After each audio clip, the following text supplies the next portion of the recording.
Today I'm going to be sighting in my new AR-10 chassis.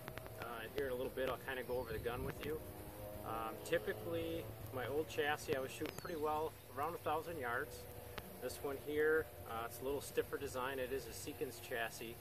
I'm hoping to play around a little bit about 1,000 to 1,200 yards. That's pretty far for a 308, but I had pretty good luck last year. So we'll give this one a whirl and see how we do. So today I'm basically just checking my gas block setting, making sure everything's cycling properly. It does have the Seekins quick adjust gas block, and also I'm just going to kind of get a rough zero. I haven't developed any loads for this gun yet, but just get the scope close for later this fall, and then going into winter we'll be doing some long range shooting, so stay tuned. Starting at the front here, and we're going to work our way to the back, this is the Omega 308 suppressor.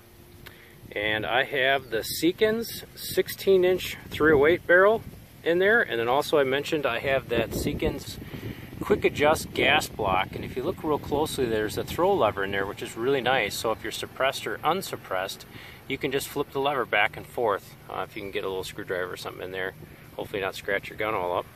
Running the Atlas bipod with the spike feet. I do like to load my bipod, so that's really nice for biting in soil if you're shooting prone or if you're shooting off a wood bench. Also, I am running the JP bolt and the JP silent captured spring. I'm trying something new here. This go around is the JP roller trigger. There's like 4 set screw adjustments in there for adjusting the trigger, and it's pretty amazing how much you can tweak this trigger, and there's hardly any pull at all, and the take-up's extremely short. So the reason I went to this chassis and I sold my old one is the weak point on any AR is right here.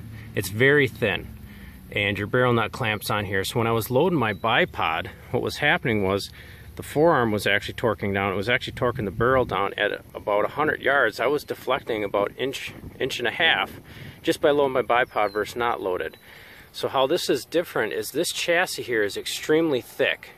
The barrel actually goes inside of the chassis, the nut goes inside the chassis, the forearm's pretty large, but it goes around that, so there's a lot of mass here. There's a lot less chance for that to flex.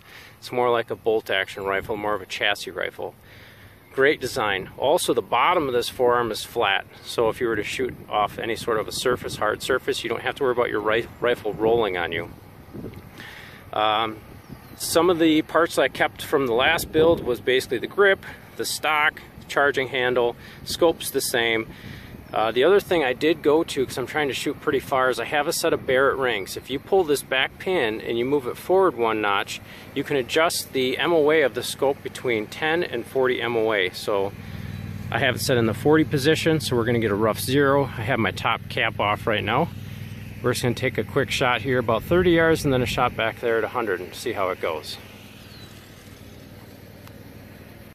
When adjusting your gas block, one of the things that you want to do if you have an adjustable gas block is put your gas setting extremely low. Only load 1 round into your magazine at a time. And what you want to do is you want to give it enough gas so you'll shoot. Maybe your action doesn't cycle, that's fine. Just give it 1 more click. You want to keep doing that until your action locks back in an empty mag.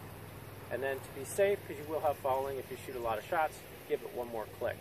That way you know you have enough gas to get your full cycle.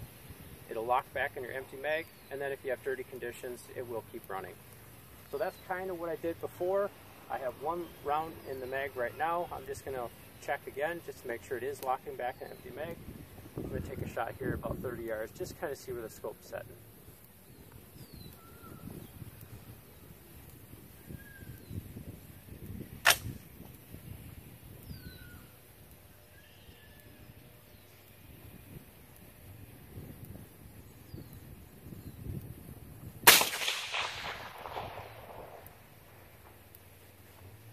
Alright, the bolt did lock back in an empty mag, so it still is good from where I had it last.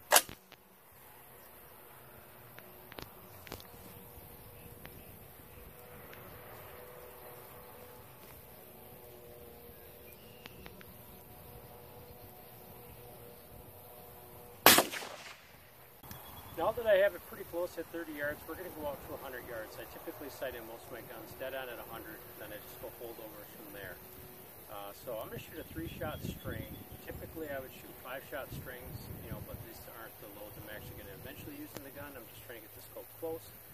So 3-shot for now, but typically in load development or shooting my groups, I'll go with 5.